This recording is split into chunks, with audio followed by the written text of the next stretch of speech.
Assalaamu calaykum. Kusoo dhawaad channelka oo mahad. Saan la socono sanad walba waxaa la xaqiijiyaa dhacdooyin badan oo gala rikoorka caalamka, kuwaasoo intooda badan ay yihiin kuwa ay duubeen GoPro. Haddaba suunkaa ka xira si aan u galo safarka aan ku booqan lahayn dhacdooyinkan. In parachute laisku soo tuura sideedaba wax fudud ma ahan, waase wax u baahan qalbi adag iyo geesinimo. Sanadku markuu ahaa 2015 ayay 164 qof oo 3 diyaarad u kala socdeen ay hal mar hawada iska soo wada tuureen. Haddaba ciyaartooyda ayaa ooga dan lahaa si ay adduunka ugu reebaan xasuus lama iloobaana. Waxaase xasuus mudan ayaa ah inta ay sawirkan ama artigan sameynayeen waxay ku socdeen xawaare gaaraya saacadiiba 386 kilomitir. Saasoo tahay hal qof dhaawac kama soo gaarin.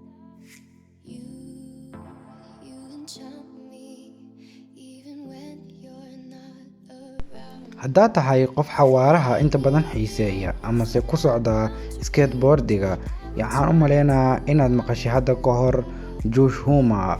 Waa qofka ugu xawaaraha badnaa ciyaaraha markii looga soo deganayo buuraha, laakiinse markii la gaaraa record caalami ah, ninka la dhahaa Kay Wester waa yarkan aad u jeedid oo ah ninka ugu xawaaraha badan markii la fiiriyaa skateboardiga. Wuxuu gaaraa xawaarihiisu xawaare gaaraya saacadiiba 143 kilomitir.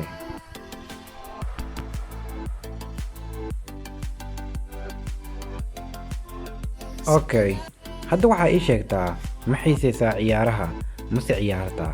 Haddaad tahay qof ciyaartooy ama ciyaaraha xiiseeya, waxaadan iloobeynin Legend John. Yarkan aad u jeedid ayaa ah yarkii ku guuleystay 2017 freestyle football oo wuxuu sameeyay rikoor caalami ah asaga oo ku socday kubadda 100 kilomitir ayaana hal marna kubadda dhulka dhigin. Midda ugu muhiimsan ayaa ah marka uu balooniga 100 kilomitir ku socday ma ahayn inuu garoon joogay ama si magaalo, waxay ahayd saxara lama digaan ah oo markastaba aadan ka filaneyn dabeesha meel ay kaaga imaan karta, haddana busta ay indhaha kaa galaysa. Saasoo tahay waan u adkaystay waana ku guuleystay. David Wise waxa waaya ciyaaryahan ka mid ah ciyaartooyda barafta, waase midka aan lagu gaaraynin marnaba markii la gaaro xawaare iyo bootinba. Waa midka ugu haysta bootinta ugu dheer ee barafka. Bootintiisu waxay gaartaa 14 mitir.